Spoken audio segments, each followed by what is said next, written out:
Amazing grace, how sweet the sound that saved a wretch like me. I once was lost, but now I'm found. Was blind, but now I see. 'Twas grace that taught my heart to fear, and grace my fears. Table des Massirs. Préface 3. Introduction 6. Message à Georges Nama 7. Message de Jésus à l'encontre du désordre dans les églises 11. Message du Seigneur Jésus à tous les musulmans 18. Message du Seigneur Jésus aux membres de Boko Haram 20. Message du Seigneur Jésus aux amateurs de films pornographiques 21. Message du Seigneur Jésus concernant la Sainte Seine du jour de Pâques 22. Message du Seigneur Jésus aux Béninois 26. Message de Jésus au monde entier 33. Message du Seigneur Jésus à toutes les femmes du monde entier 34. Message du Seigneur Jésus relatif à la restitution 36. Message du Seigneur Jésus à propos des symboles et des signes de Marc 37. Message du Seigneur Jésus concernant la circoncision 38. Message du Seigneur Jésus concernant les animaux purs et impurs 39. Message du Seigneur Jésus concernant les menstrues 40. Message à ceux qui se livrent au frauduleux commerce de l'énergie électrique 41. Recommandation du Seigneur Jésus à Qumui 42. Message de Jésus-Christ au peuple de Dieu 53. Recommandation au pasteur Emmanuel Vu 54. Message du Seigneur Jésus à tous les chrétiens du monde 56. Message du Seigneur Jésus à Léonard Lacroix 62. La situation spirituelle des femmes 70. Message du Seigneur Jésus concernant le mensonge 72. Message du Seigneur Jésus à l'attention de ceux qui se mettent en colère contre leur prochain 73. Message du Seigneur Jésus concernant les noms 74. Diffamation à venir à l'encontre de l'apôtre Gabriel 75. Message du Seigneur Jésus à ceux qui critiqueront vainement l'apôtre Gabriel 76. La malédiction qu'infligent les hommes de Dieu aux fidèles 79. Désobéissance à la vie de sainteté 80. Quelques personnages bibliques en enfer 81. Message du Seigneur Jésus à tous les habitants de la terre 83. Le ciel 84. Préface. À l'origine de nos maux se profile la violation d'une loi divine. Le manquement en cause est plus ou moins attisé par Satan et ses démons, constamment aux aguets afin de précipiter notre chute.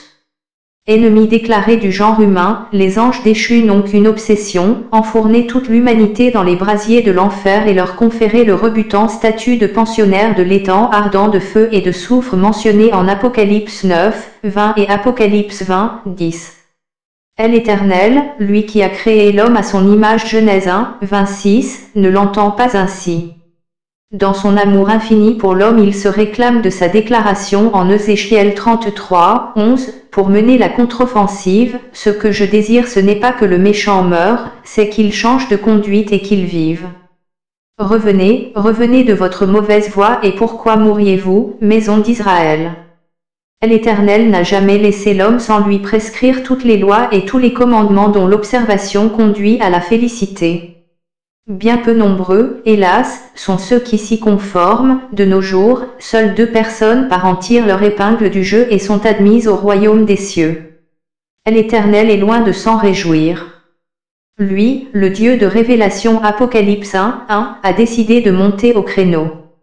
Il a tout d'abord choisi de nous sortir de notre ignorance couverte par la première énonciation de Deutéronome 29, les choses cachées sont à l'Éternel. En ce début du 3e millénaire, le Tout-Puissant ouvre à l'humanité les archives jadis secrètes des mondés de l'au-delà en stipulant en Deutéronome 29, les choses révélées sont à nous et à nos enfants à perpétuité, afin que nous mettions en pratique toutes les paroles de cette loi. Actuellement et depuis ces 10 dernières années, les révélations divines descendent et fusent dans notre monde d'ici-bas comme une rosée bienfaisante. Face à la marche du genre humain vers sa perdition, notre Créateur s'est souvenu de ces paroles en Proverbe 29:18, quand il n'y a pas de révélation, le peuple est sans frein, il fallait alors que l'Éternel prit le soin d'endiguer notre chute pour nous prouver son amour. De plus, ces révélations étaient avidement attendues comme le stipulent les énonciations de Romains 8:19, aussi, la création attend elle avec un ardent désir la révélation des fils de Dieu. 14 heures dans l'au-delà, suivi de 24 heures dans l'au-delà, puis de 12 heures dans l'au-delà et maintenant de 2 heures dans l'au-delà sont des intitulés d'ouvrages délibérément voulus par le Seigneur Jésus-Christ pour impulser dans ce monde un sursaut spirituel. Le lecteur attentionné découvrira dans les ouvrages précités un Jésus disert sur tous les sujets qu'il aborde. Le lecteur motivé se sentira tout petit devant le maître de la parole et reconnaîtra aisément que les propos contenus dans ces ouvrages sont des révélations de facture divine. D'aucuns se demanderont pour quelles raisons ces révélations proviennent du Togo, minuscule pays dans le concert des 238 nations du globe. Il serait alors à rappeler une Chronique 29:11, l'Éternel s'élève souverainement au-dessus de tout. Il se suffit à lui-même et personne ne saurait lui dicter ses choix. Mais, d'autre part, il serait pertinent d'y ajouter un Corin 27, mais Dieu a choisi les choses folles du monde pour confondre les sages, Dieu a choisi les choses faibles du monde pour confondre les fortes. Puis un Corin 28, et Dieu a choisi les choses viles du monde et celles qu'on méprise, celles qui ne sont point, pour réduire à néant celles qui sont. Alors, défaites-vous, de grâce, de tout préjugé de provenance géographique dont vous seriez éventuellement tenté d'embrasser la teneur de ces révélations. Focalisez-vous plutôt sur leur essence divine par lesquelles elles s'adressent au monde entier. Tenez-vous prêt à cette révolution spirituelle, à l'instigation du Seigneur Jésus et aux retombées salutaires subséquentes. Amen. Conduis-nous Seigneur dans ta vérité. Amen. Amen. Demandons à l'Éternel des armées de nous donner par le biais des révélations contenues dans 2 heures dans l'au-delà, la faveur d'une intraitable haine du péché. Demandons-lui aussi de venir à bout de notre arrogance, de notre suffisance, de nos poussées d'orgueil, et de nous éloigner du mal, en application des énonciations de Proverbe 8:13. Aiguise aussi, Seigneur Jésus, par tes révélations rapportées en 2 heures dans l'au-delà, notre discernement et attise par elles notre aspiration pour la plénitude du royaume des cieux, en vertu de Proverbe 8:12.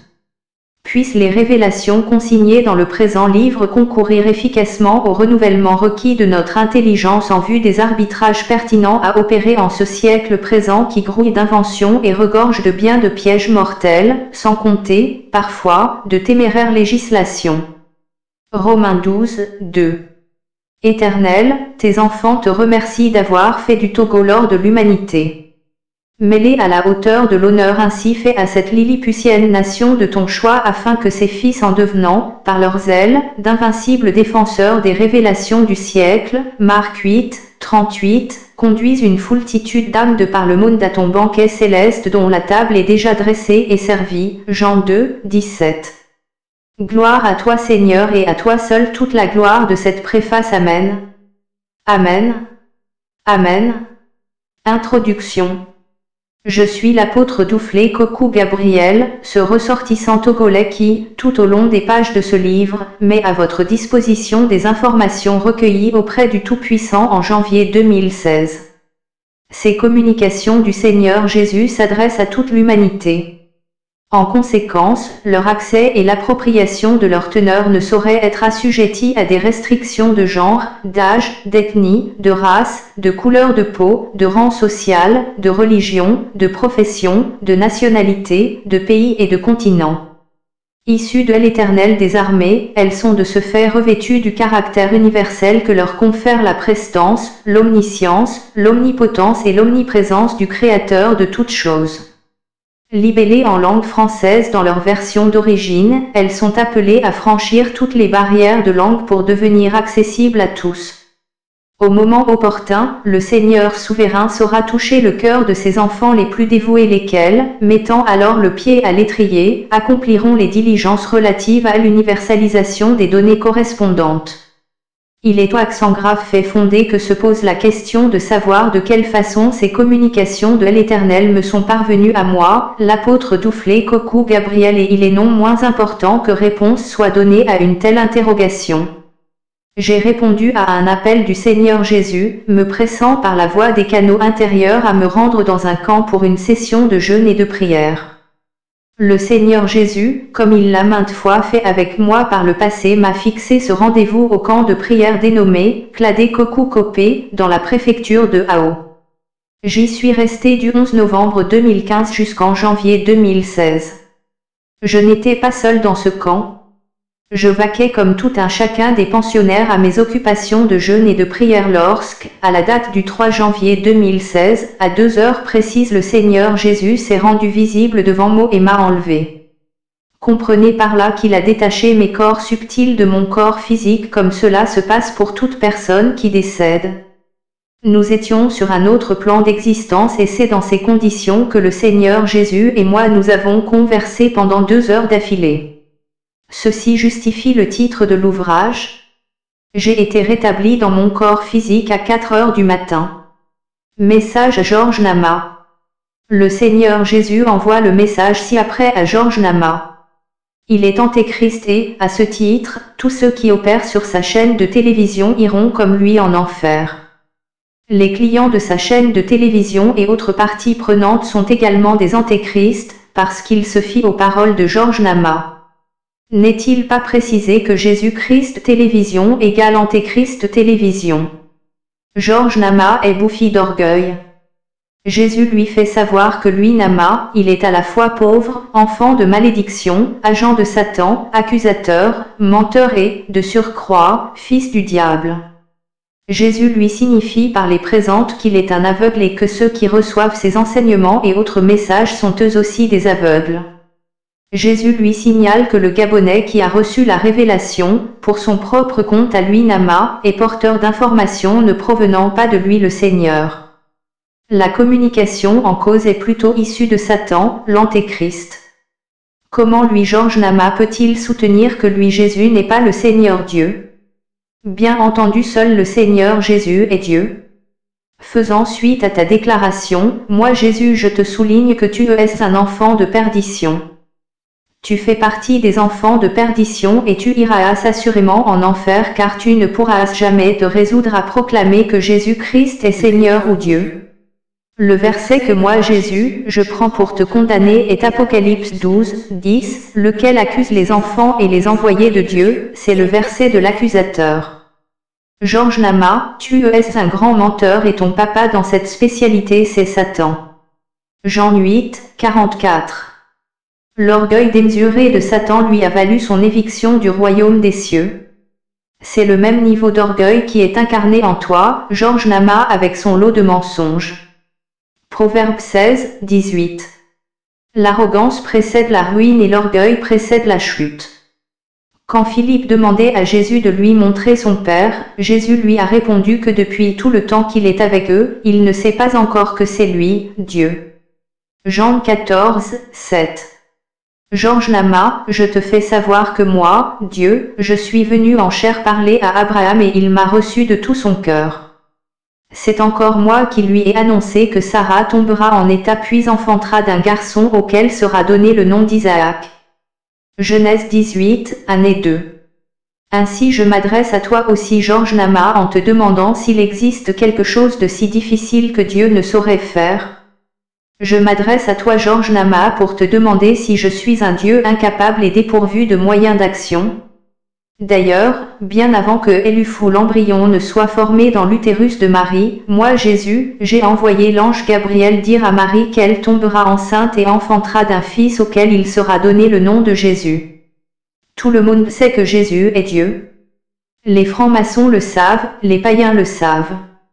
Mais dans la mesure où tu es le fils de Satan, fils du diable, tu ne pourras jamais savoir et admettre que moi, Jésus, je suis Dieu. Les versets de la Bible qui montrent que Jésus est Dieu sont 1 Jean 5, 20 et 21. Georges Nama, tu as la sagesse de Satan. Et tu comptes sur tes diplômes pour dispenser des enseignements. Tout est néant devant Dieu et tout est folie. Ceux qui se délectent de tes messages sont exposés à la folie. 1 Cor 3, 19 et Apo 1, 17 et 18. C'est moi Jésus, le commencement et la fin, l'alpha et l'oméga, le premier et le dernier. C'est moi qui fais des cieux mon trône et de la terre mon marchepied. À part moi Jésus, il n'y a personne et il n'y aura plus jamais personne. À toi Georges Nama, toi qui diffuses un peu partout que moi Jésus, je ne suis que fils de Dieu, de la même façon que Batimée avait estimé que je suis fils de David, toi et Batimée vous êtes de faux jetons engoncés dans l'ignorance. Sachez-le bien, avant qu'Abraham ne fût, moi Jésus, je suis. Lorsque les gens font référence au Dieu d'Abraham, cela veut bien dire que je suis avant Abraham. Quand la trompette sonnera et que vos armées s'élèveront, c'est là que tu constateras que moi, Jésus, je suis Dieu. Jean 8, 28. Toi Georges Nama, tu te permets d'insulter Jésus en le traitant de démon, alors que tu aurais dû savoir que Jésus est Dieu. Jean 8, 48. Aussi de tous les blasphèmes que j'ai essuyés, notamment en Jean 8, 50 à 53, je n'ai jamais connu aussi désobligeant, aussi avilissant et aussi accablant que le tien. Jésus te fait savoir à toi Georges Naman, qu'il a créé Abraham et que ce dernier se réjouit de lui. C'est lui Jésus la parole antérieure à la formation du monde. Sans la parole, à savoir Jésus, il n'y aurait rien eu. Jésus est la vérité et il est tout. Et, sans lui, Jésus, personne n'irait au ciel. 1 Jean 1, 1 à 4. Georges Nama, moi Jésus, je te précise que tu as l'intelligence obscure du diable, celle du franc-maçon et celle de Baphomet.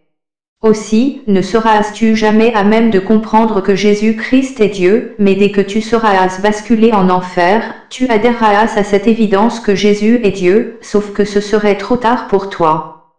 F 4, 18 et 19. Georges Nama, moi Jésus je te préviens que tous les propos dégradants, toutes les paroles désobligeantes, toutes les invectives et autres calomnies à l'encontre de mon serviteur Gabriel Doufflet, celui-là que moi-même j'ai choisi, celui que j'ai oint, s'adressent directement à moi. J'enregistre patiemment et de façon exhaustive tous ces torts, toutes ces offenses, tous ces préjudices au détriment de Gabriel comme étant d'atteintes dirigées contre moi Jésus. Elles ne resteront pas impunies sur terre. De plus, elles recevront en enfer le châtiment complémentaire requis.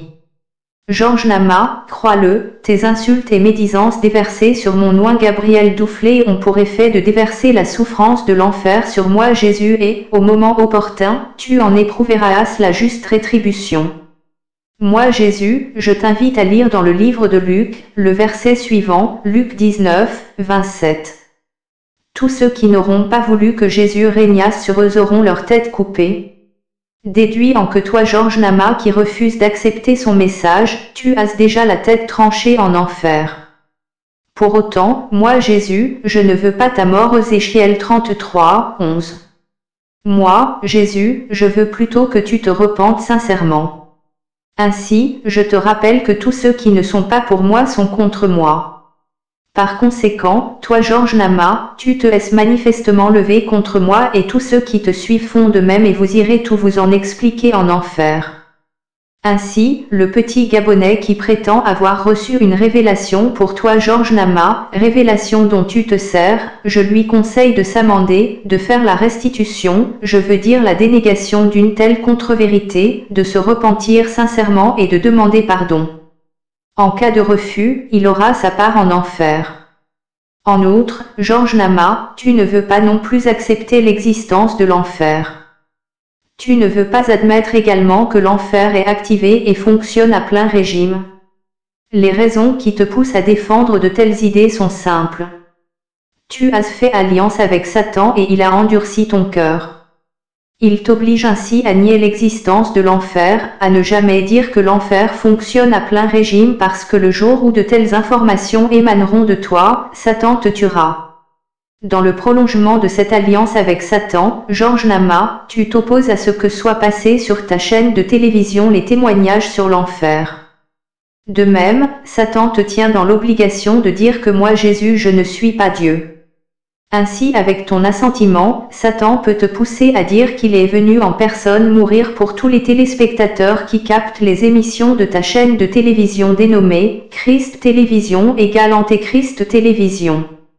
Moi, Jésus est l'Éternel, j'exhorte tous les téléspectateurs concernés à cesser de capter les émissions de cette chaîne de télévision.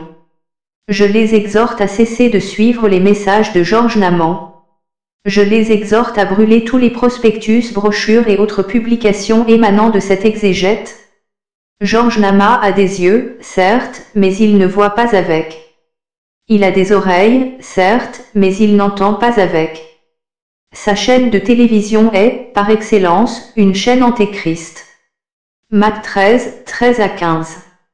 Il n'en demeure pas moins vrai que moi Jésus, je veux que toi, Georges Nama, tu changes d'orientation, dans ton propre intérêt. Je veux que tu te tournes vers moi avec ta chaîne et tous tes moyens logistiques. Prends avantage de ce conseil de moi, Jésus le Sauveur. Au cas où tu refuserais de saisir cette opportunité de salut, tu le regretteras amèrement en enfer. Je voudrais par la même occasion encourager ta femme à ne plus écouter et suivre tes paroles et autres élucubrations, mais plutôt à se conformer aux miennes. Je ne voudrais pas qu'elle fasse, à ta suite, le choix de l'enfer. Moi Jésus, j'estime que toi Georges Nama, tu parles trop. Tu as la langue bien pendue et, en faisant usage d'un tel stratagème, tu voudrais faire croire à ton public que Dieu t'utilise aussi intensément. Il n'en est rien, moi Jésus je révèle à toute fin utile, que Satan te guide et te dicte tes œuvres. Ainsi, tu mens beaucoup et, la Bible signale que celui qui parle beaucoup ne manque pas de péché. Alors, repens-toi, Georges Nama, de crainte de le payer très cher en enfer. Pro 10, 19. Moi Jésus, je t'appelle à te tourner vers moi dans ton propre intérêt. Message de Jésus à l'encontre du désordre dans les églises. Jésus demande que toutes les églises mettent un terme à tous les désordres qu'elles organisent, tolèrent et laissent se propager dans leurs enceintes. Une église dont le culte doit commencer à 8 heures du matin devrait avoir accueilli la totalité de ses fidèles 30 minutes avant le début de la célébration. Les intercesseurs, les techniciens, les personnes chargées de l'entretien de l'église devraient être présents sur place 1 heure au moins auparavant, soit à 7 heures au plus tard. Tous ceux qui se présentent à l'église à 8 heures doivent être considérés comme étant des retardataires. Aussi cela est, à plus forte raison, les personnes arrivant au-delà de 8 heures doivent être maintenues en dehors de l'église. Jésus n'apprécie nullement le mélange des genres au cours des célébrations, les chansons d'adoration doivent rester distinctes des chants de louange et ne doivent pas être produits pêle-mêle. Les chants d'adoration servis pendant les moments de louange et les chants de louange interprétés pendant les moments réservés à l'adoration font désordre. Dans de telles conditions, le Seigneur Jésus se refuse de les écouter et d'y prendre plaisir. Cela peut même lui faire déserter l'église concernée. Le Seigneur Jésus exhorte en conséquence les églises à délivrer des chants d'adoration aux périodes d'adoration et des chants de louange aux périodes de louange, en évitant de céder à toute confusion de répertoire. Jésus déplore que des fidèles mangent, boivent et se restaurent ainsi dans l'enceinte de l'église, cependant que d'autres donnent à manger à leurs enfants dans les mêmes conditions. Les concernés font ainsi de la maison de Dieu un réfectoire, une salle à manger ou un restaurant. À la face du Seigneur Jésus, cela constitue une attitude irrévérencieuse, le lieu de culte doit rester saint, d'une propreté absolue et refléter davantage l'adoration et la crainte due à l'Éternel. Les responsables des églises sont tenus de veiller au rétablissement et au maintien de l'ordre requis dans ce domaine.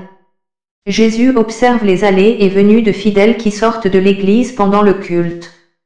Ces déplacements parfois intempestifs sont le signe d'un engouement insuffisant pour l'action du Seigneur au moment du culte, tout autant que celui d'un affadissement de la foi. Le Seigneur Jésus recommande aux fidèles de prendre conscience de tels manquements qui ne sont pas à leur avantage. Il ordonne par conséquent aux responsables compétents en la matière d'arrêter de tels mouvements susceptibles de déconcentrer les fidèles dans le suivi des enseignements et dispensés et de distordre la préséance qui sied à elle éternelle. Après le début du culte, les fidèles ne doivent donc plus être autorisés à sortir de l'enceinte de l'église ou à y pénétrer et ce jusqu'à la fin de la célébration.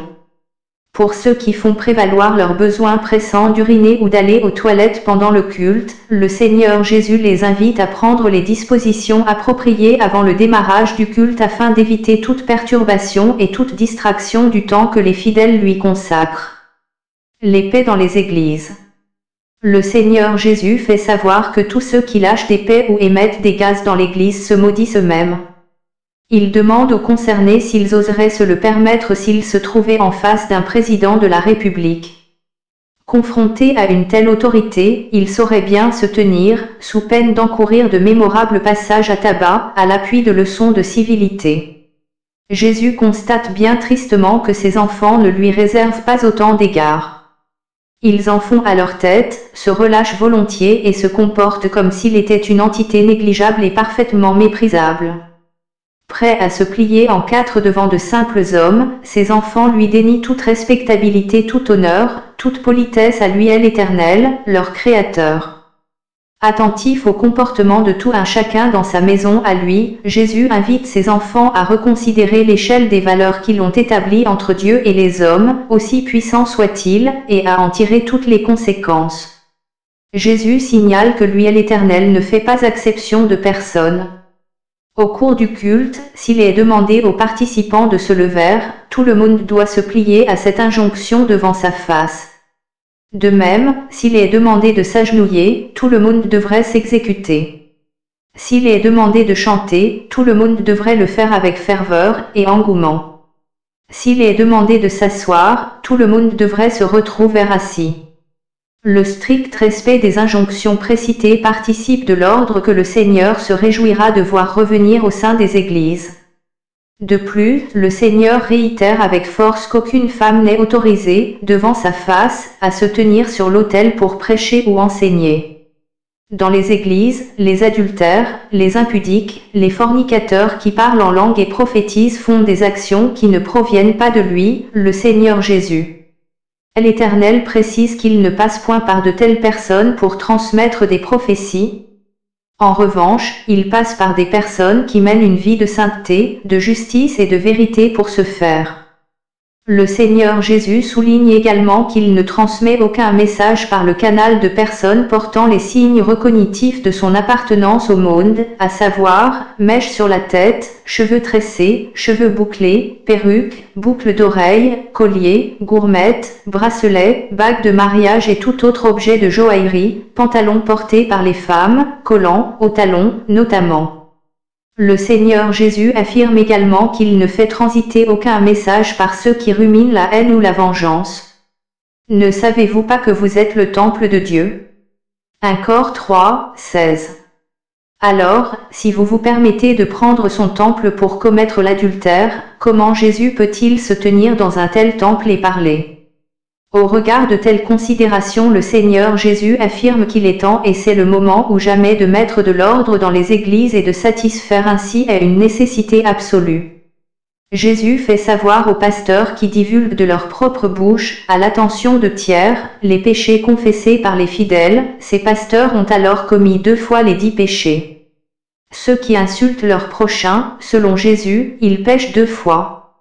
Ceux qui possèdent un bien en 2 ou plusieurs exemplaires, tout en constatant la nécessité pour un prochain dans le besoin de disposer de l'un d'eux, mais se cantonnent dans un refus d'aider, pour aller ensuite pérorer, à la face du monde, leur refus d'accéder à la requête du concerné, ceux-là ont péché 2 fois.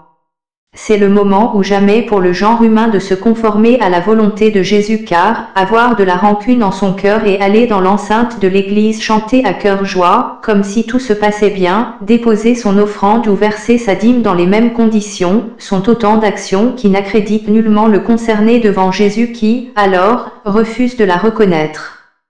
Jésus signale que, depuis l'année 2013, plus personne dans le monde ne lui a fait une offrande correcte ou versé une dîme dans les conditions idoines d'acceptation. Ceux qui dès lors savent que moi, Gabriel Doufflet, je suis loin de l'Éternel et qui pour cette raison viennent me remettre leurs offrandes et leurs dîmes, afin de concourir à l'accomplissement de l'œuvre de Dieu, ce sont ceux-là que Dieu reconnaît dans leurs offrandes. Les autres font leurs dons à Satan. C'est le moment ou jamais pour que vous restiez éveillés. Toutefois, si vous croyez que je vous induis en erreur, lorsque bientôt la trompette sonnera, vous saurez avec exactitude si je vous ai menti ou pas. Les enfants des pasteurs commettent trop de manquements, à l'instigation de Satan qui les tient. Jésus leur demande de se ressaisir. Les femmes de pasteurs ne sont pas en reste. Elles ont la jalousie facile. Elles ont ainsi renvoyé ou fait renvoyer d'autres fidèles de leur Église. Elles sont devenues arrogantes. Elles refusent de se soumettre, alors qu'elles doivent démontrer au tiers l'exemple de la soumission attendue des femmes, et le modèle du comportement prescrit par les Écritures, afin d'être copiées autour d'elles. C'est tout à fait le contraire qui se produit. Les prophéties et le parler en langue, lorsqu'ils ne peuvent pas être interprétés, ne sont pas utiles et il n'est pas nécessaire d'en faire état. Le Seigneur voudrait que de l'ordre soit mis dans ce domaine dans les églises. L'avènement de Jésus est proche, il véhicule déjà son lot de châtiments sur les pécheurs récalcitrants et impénitents. Aussi, est-ce le moment, plus que jamais, de se tourner vers Jésus tout en menant une vie de sainteté et d'ordre. Jephthé n'était-il pas né d'une femme prostituée ? Il n'en était pas moins un vaillant guerrier voire un héros lorsque ses frères, mis au fait de sa condition, l'ont chassé de la maison afin de l'exclure de l'héritage de leur père. Alors, tous ceux qui chassent leurs frères au motif qu'ils ont péché et, en guise de représailles, se refusent à parler et à manger avec eux, au point de les faire fuir de la maison, commettent tous un double péché. Le Seigneur Jésus ne cautionne aucunement la haine. Jésus n'est pas venu pour les justes, il est venu s'occuper des injustes. Il ressort de là que si tu estimes ton frère dans l'erreur, approche-toi de lui pour le ramener sur le droit chemin. Toutefois, au cas où tu ne lui dirais pas la vérité tout en faisant connaître au tiers sa transgression, tu deviendrais coupable d'un double péché que tu paieras très cher. Quand tout le monde a abandonné Jephthé, moi Jésus, je l'ai reçu. Mais puisque tous ses frères qui l'ont chassé, Dieu avait porté leur choix sur eux, ils sont retournés le chercher pour s'excuser devant eux. Jephthé a accepté les excuses de ses frères, et est allé prendre part au combat à côté d'eux. Jephthé a demandé à l'Éternel de l'aider à combattre, promettant, s'il en sortait victorieux, de prendre tout ce qu'il trouverait sur le chemin du retour afin de l'offrir en sacrifice à Dieu. Sur le chemin du retour, Jephthé a croisé sa propre fille vierge. Il s'est saisi d'elle et en a fait sacrifice à Dieu. Un tel sacrifice ne fut pas agréé.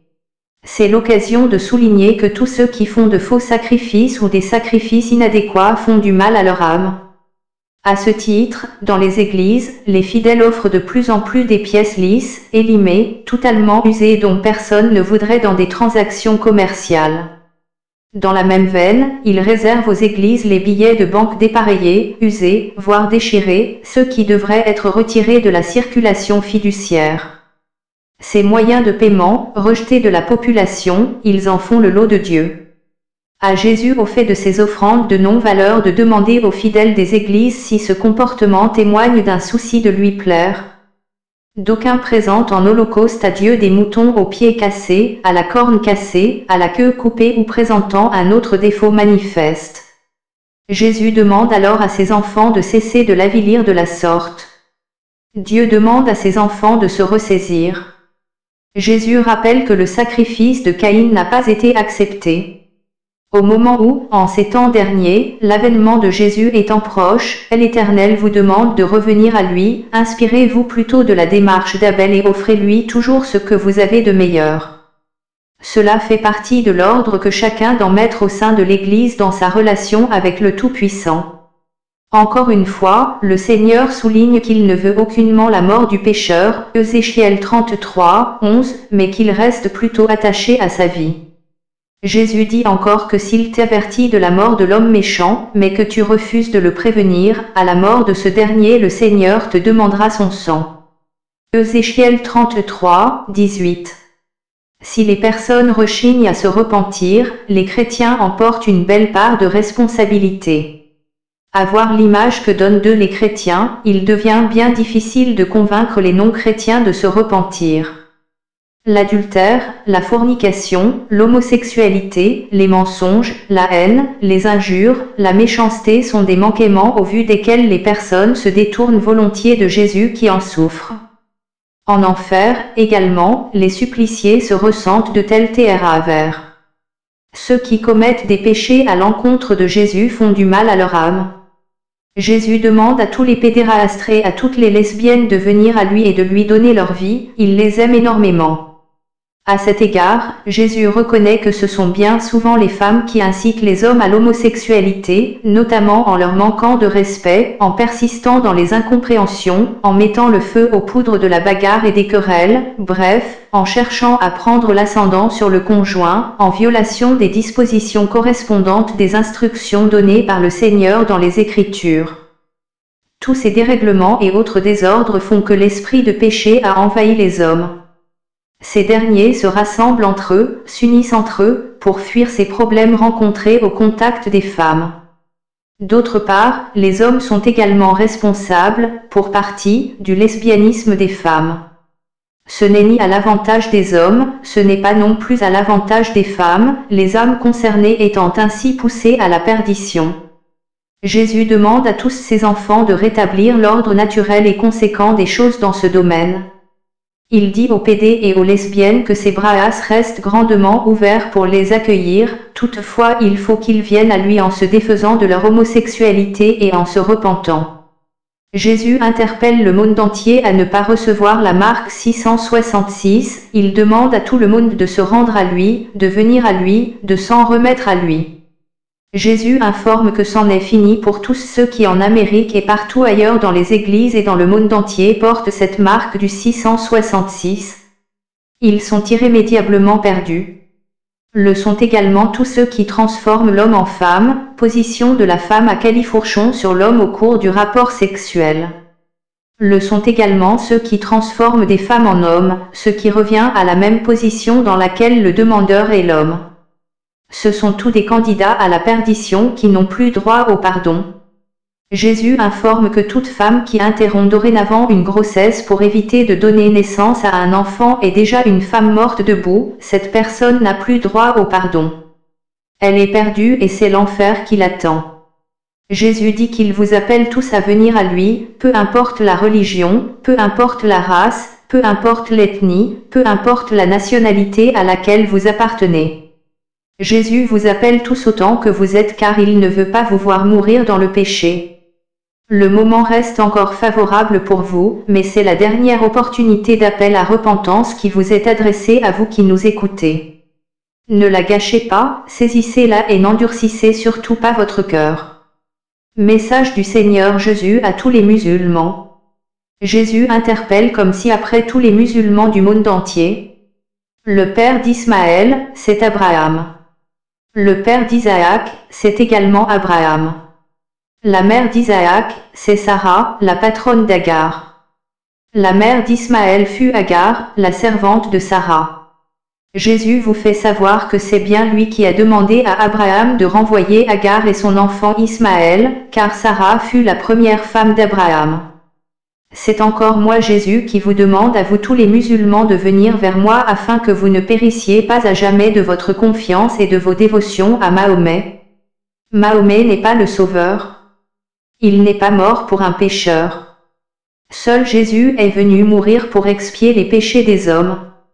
De là je vous parle actuellement, moi Jésus, je vous révèle une information sûre et que vous n'aviez pas auparavant, Mahomet est en enfer pour l'éternité des éternités. En conséquence, moi, Jésus, je vous demande à tous les musulmans du monde entier de cesser de faire fausse route, tournez-vous vers moi afin que vos âmes ne périssent point. Si vous endurcissez votre cœur, musulmans du monde entier, en maintenant une indéfectible confiance en Mahomet, vous irez tout le rejoindre là où il se trouve actuellement, en enfer. Satan vous trompe effrontément. Il vous fait croire que Jésus n'est pas Dieu. Il vous fait croire que Mahomet reviendra et, dès lors, que c'est Mahomet que vous devez suivre. Ne tombez pas dans ce piège de Satan, tendu pour véhiculer tous les musulmans en enfer. Satan a délibérément endurci le cœur de tous les musulmans afin que vous ne croyiez jamais que Jésus-Christ est Dieu. Tous les musulmans sont endoctrinés à un rejet systématique de Jésus. Ce simple rejet ne répond qu'à une seule préoccupation chère à Satan, vous voir tous en enfer.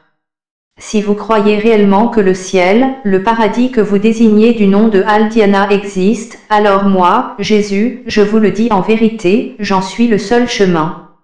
Je vous demande de venir à moi et de me donner vos vies respectives. N'attendez pas demain pour le faire.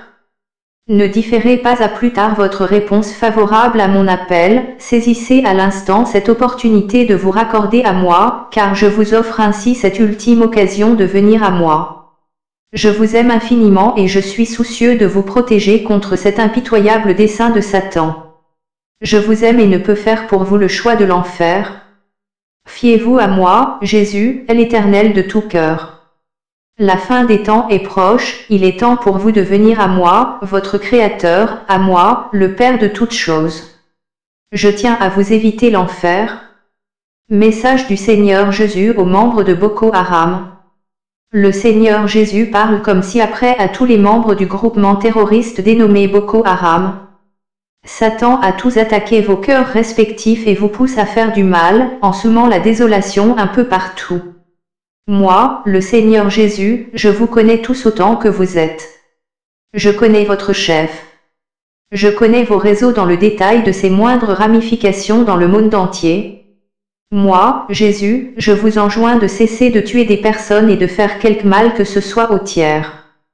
Si vous refusez d'obtempérer, moi, Jésus, je me servirai de mon épée à double tranchant pour vous terrasser, vous décapiter, puis vous découper en menus morceaux. Vous avez le virus de Satan dans votre corps, c'est ce qui vous mobilise pour vos odieuses actions. C'est désormais le moment pour vous, et le dernier moment, de vous repentir et de venir vers moi. Je vous accueillerai pour peu que vous renonciez à vos tueries et autres atrocités et que vous vous repentiez.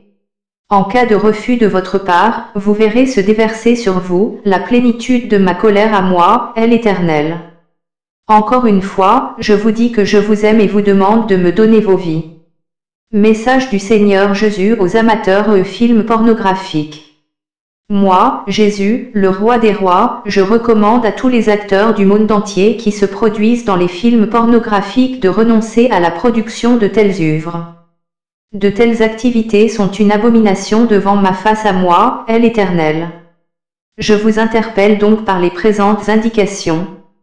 Au cas où vous ne souhaiteriez pas périr à jamais dans les flammes de la géhenne, venez à moi, Jésus. Dans le même registre, moi, le roi des rois, j'interdis à tous les amateurs de vos œuvres de les regarder, de crainte que cette occupation de votre temps vous plonge dans les abominations subséquentes. Vous, toutes les personnes impliquées dans la filière de la pornographie, coupez court aux activités concernées et venez à moi, Jésus. Donnez-vous à moi de tout cœur. Je peux tout faire pour vous. C'est encore pour vous le moment propice, car je viens déjà. Ne tardez pas, décidez-vous rapidement. En venant vers moi, repentez-vous sincèrement afin de vous mettre hors d'atteinte de l'enfer. Message du Seigneur Jésus concernant la Sainte Seine du jour de Pâques. À l'adresse des pasteurs qui n'organisent point la Sainte Seine en faveur de leurs fidèles, Jésus me charge de leur dire qu'ils sont déjà morts debout. C'est déjà une bonne chose d'organiser la Sainte Seine. Mais, plus encore, les pasteurs doivent s'employer au préalable à préparer les fidèles concernés. La Sainte Seine n'est pas accessible à tout le monde. Mais également ceux qui ne la prennent pas ne peuvent pas espérer aller au ciel, ceux-là iront en enfer. Jésus a instauré la Sainte Seine pour commémorer son souvenir. Les personnes habilitées à prendre la Sainte Seine sont les personnes mariées et les jeunes gens qui connaissent les distinctions à faire entre le bien et le mal. Les enfants qui n'ont pas atteint l'âge de raison en sont exclus. Les adultères, les fornicateurs, les concubins doivent en être exclus. Les femmes qui portent des collants, des pantalons ou autres habits d'hommes, les femmes qui se tressent notamment avec des mèches, du fil nylon et même le fil en coton doivent en être exclues. Les femmes qui portent des boucles d'oreilles, des chaînes, des gourmettes, des perles ou tout autre objet de joaillerie, y compris les bagues de mariage, doivent en être exclues. Les femmes qui se fardent, font usage de maquillage divers, de crayons de beauté, de rouge à lèvres doivent en être également exclues. Les femmes qui se dépigmentent la peau doivent en être exclues. Les évictions ne concernent pas que les personnes menant une vie de débauche. Ainsi, les couples constitués, mais dont l'homme ne s'est pas totalement acquitté des obligations relatives à la dot n'ont pas qualité à recevoir la Sainte Seine. Les comédiens, les calomniateurs, ceux qui nourrissent de la haine à l'encontre du prochain, n'y ont pas droit non plus. Au cas où des personnes frappées des incapacités précitées s'ostineraient à braver la Sainte Seine, la malédiction du Seigneur Jésus s'abattra sur eux. Ils ouvriraient ainsi le champ à nombre de maladies incurables. En revanche, ceux qui satisfont aux critères requis et se sont bien préparés se verront délivrés de leurs afflictions, au cas où ils en auraient. Ce sont bien ces personnes-là qui craignent Dieu. Ce sont bien ces personnes-là qui mènent une vie de sainteté. Ce sont bien ces personnes-là qui confessent le nom de Jésus dans la sainteté, dans la vérité et dans la justice. Ce sont ces personnes-là qui mettent toute leur confiance en Jésus et sont prêtes à mourir pour Jésus. En revanche, ceux qui persistent à rester dans la souillure, à mener une vie de débauche, et qui, sans état d'âme, prennent la Sainte Seine seront en proie à toutes les malédictions de la Bible.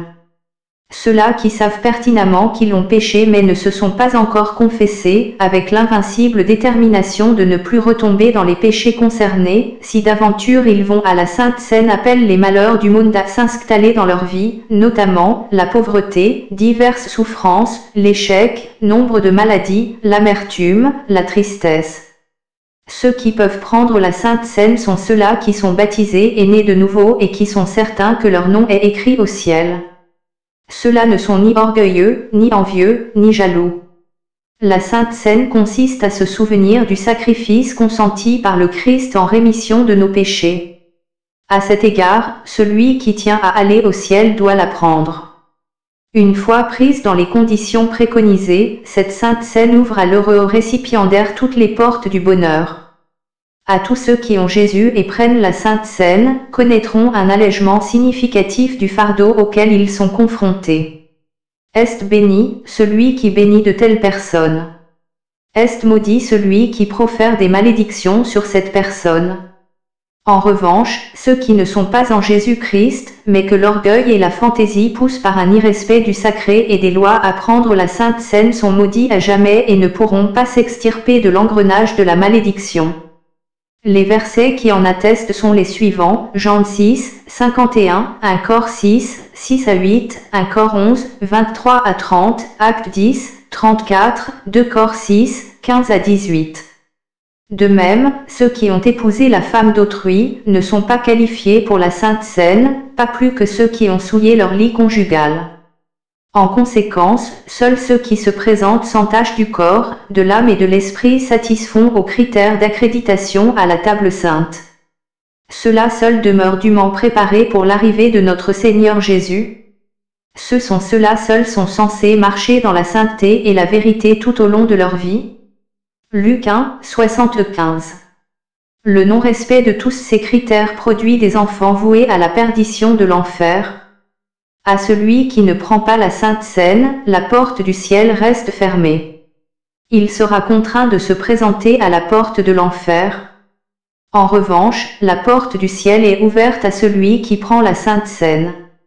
La question peut être posée de savoir si une personne non baptisée peut être admise au ciel. Dans les développements ci-dessus vous avez certainement noté cette vérité, à savoir que sans la Sainte Seine préalablement adossée au baptême, il n'est pas possible d'aller au ciel. En conséquence, le non-baptisé qui se hasarde à prendre la Sainte Seine se rend directement en enfer après sa mort. Du coup vient cette question de savoir si l'individu non informé de ces conditions préalables peut aller au ciel. Et Jésus de souligner que c'est précisément le cas de cette personne crucifiée à sa droite et décédée à même la croix, cette personne n'est-elle pas allée au ciel?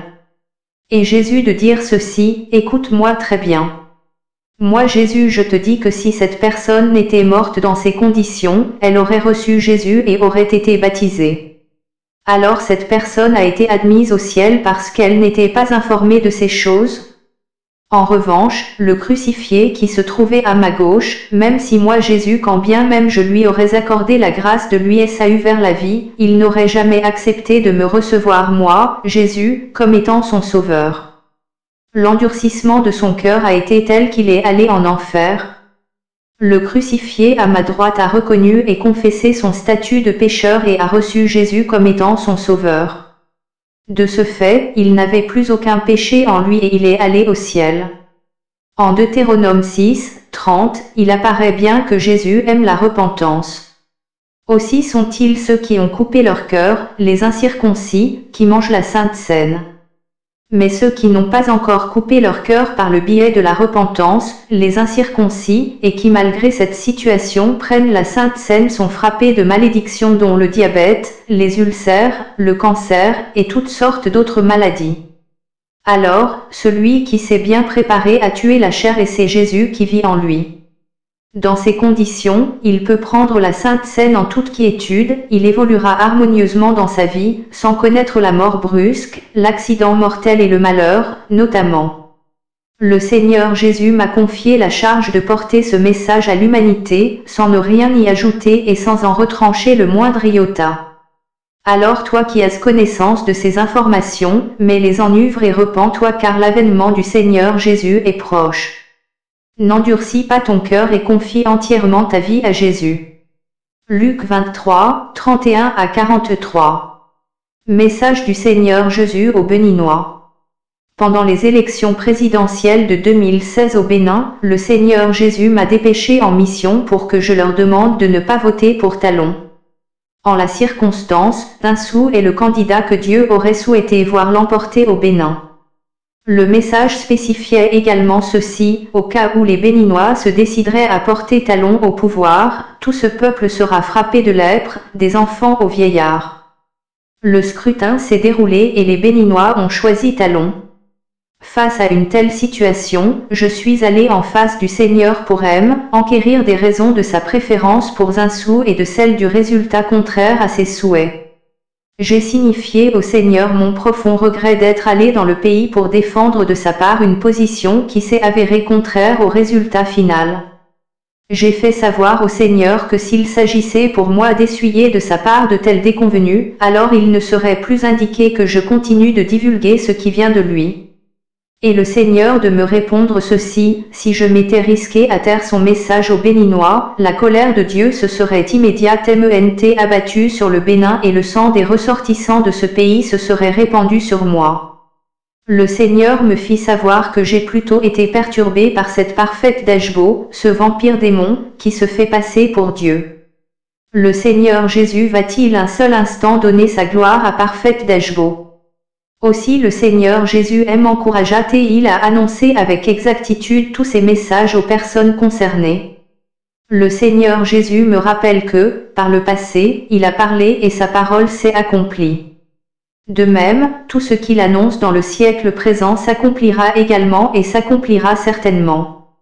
Isaïe 42, 9. Jésus dit qu'il a chargé Jérémie de certaines annonces au peuple, mais les concernés se gaussaient plutôt de lui. Qu'est-il advenu? Les choses annoncées se sont accomplies avec une parfaite précision. Dès lors, le Seigneur me précise ceci, ce qu'il m'enjoint d'annoncer au peuple ne doit souffrir de ma part d'aucune hésitation. En l'occurrence, Dieu a envoyé Jonas et ce dernier a refusé d'obtempérer, de crainte de passer pour un menteur. Mais, déterminé à faire descendre sa colère sur le peuple, Dieu a fait embarquer Jonas à bord d'un bateau. Ensuite, Jonas a été rejeté à la mer. Une baleine l'a avalé et gardé 3 jours dans son ventre pour ensuite le régurgiter sur une plage. De Gerlas, Jonas s'est plié aux injonctions du Seigneur. Apeurés, les peuples ont dû jeûner 3 jours se privant de manger et de boire.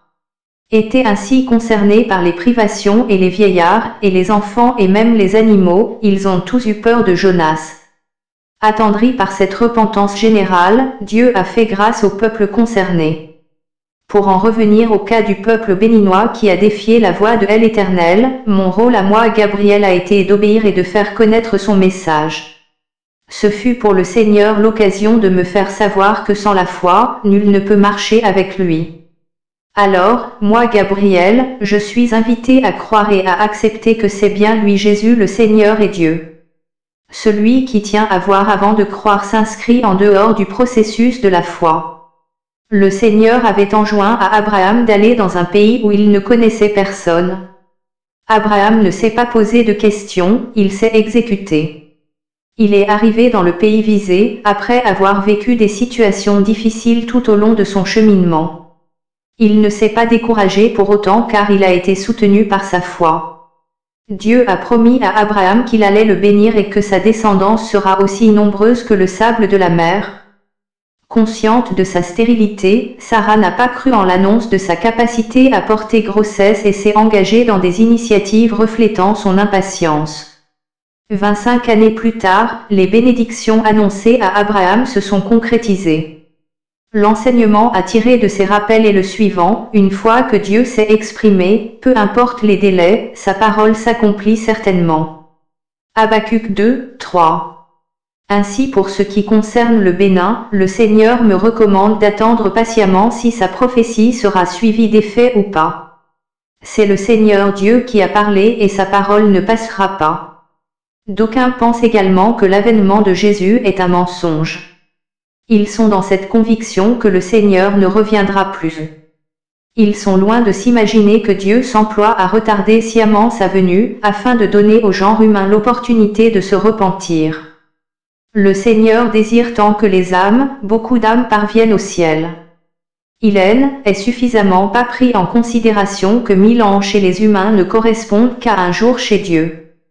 Pour le genre humain, le Seigneur paraît lent dans ses actes, et lent à la colère.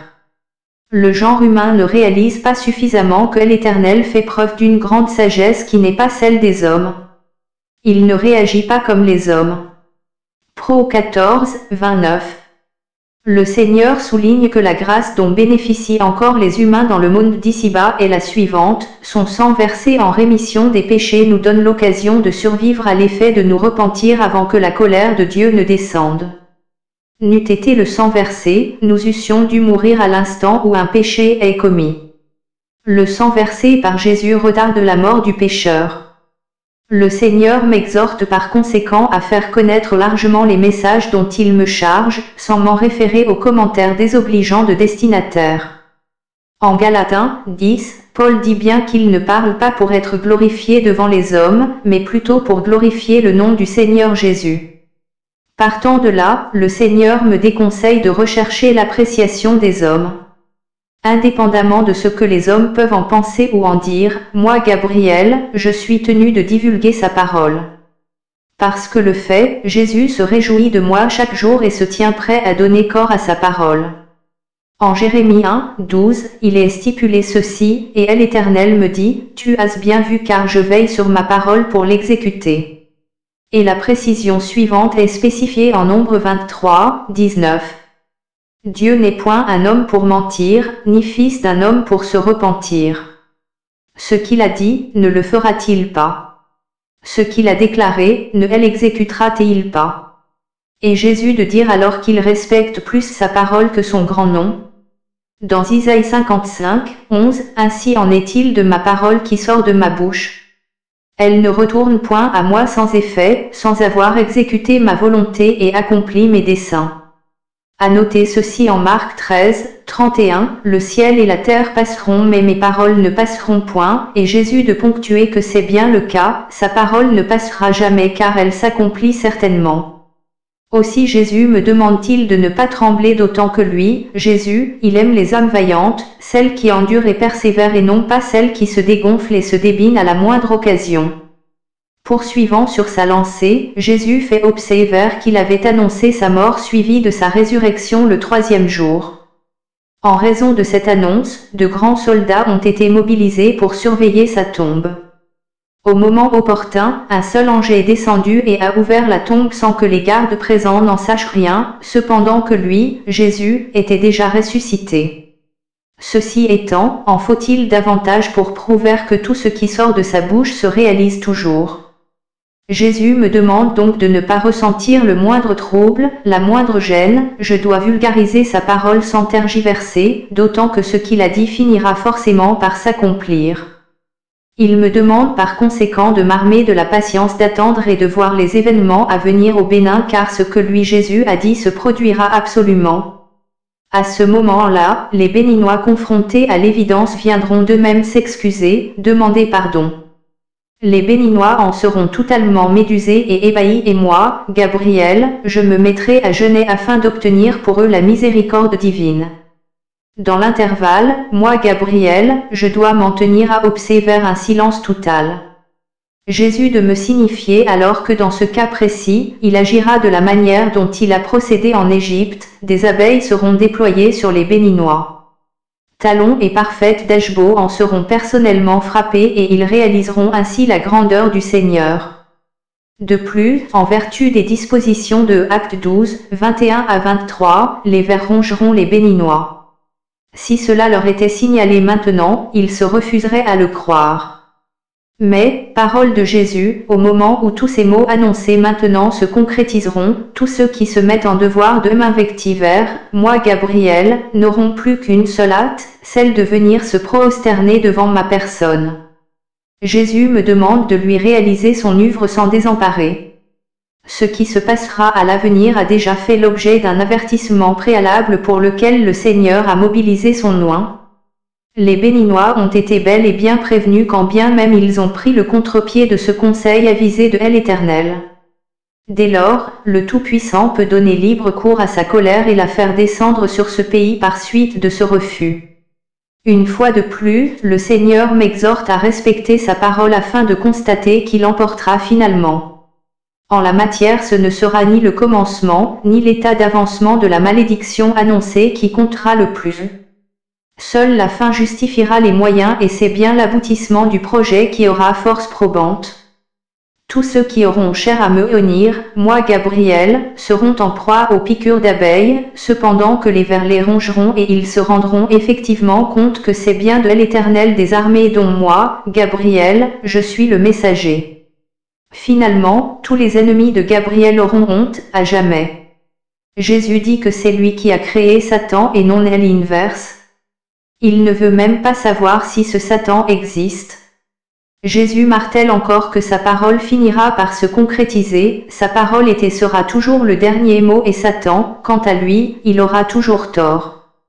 Moi Gabriel, je ne résistais pas à la tentation de demander au Seigneur quand surviendra la lèpre au Bénin, cette lèpre censée frapper tous les électeurs qui ont voté en faveur de Talon. Le Seigneur répondit alors qu'il m'a fait passer un message au peuple béninois. Je me suis acquitté de ma mission et, en cela, il est déjà fier de moi. Il n'en demeure pas moins vrai que l'avènement de la malédiction relève de sa compétence exclusive. La mise en œuvre de la malédiction concernée reste un attribut de sa souveraineté, elle ne dépend que de son bon vouloir. Le Seigneur Jésus me fait observer que les apôtres lui avaient posé une question similaire, aussi m'invita-t-il à me référer à sa réponse retracée en Actes 1, 6 et 7, notamment, ce n'est pas à vous de connaître les temps ou les moments que le Père a fixés de sa propre autorité. Que les personnes croient en sa parole ou pas, cela ne relève plus de mon ressort à moi Gabriel. À la porte du ciel tout le monde saura si oui ou non j'ai dit la vérité.